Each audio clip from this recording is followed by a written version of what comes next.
Shona Lau.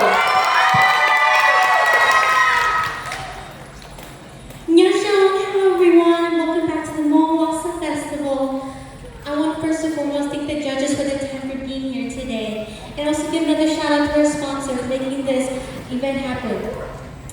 My name is Jasmine Shona Singh Mong Nao, and I'm from Wausau, Wisconsin. I'll be singing Gone Together, covered by Joy Yang.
Hey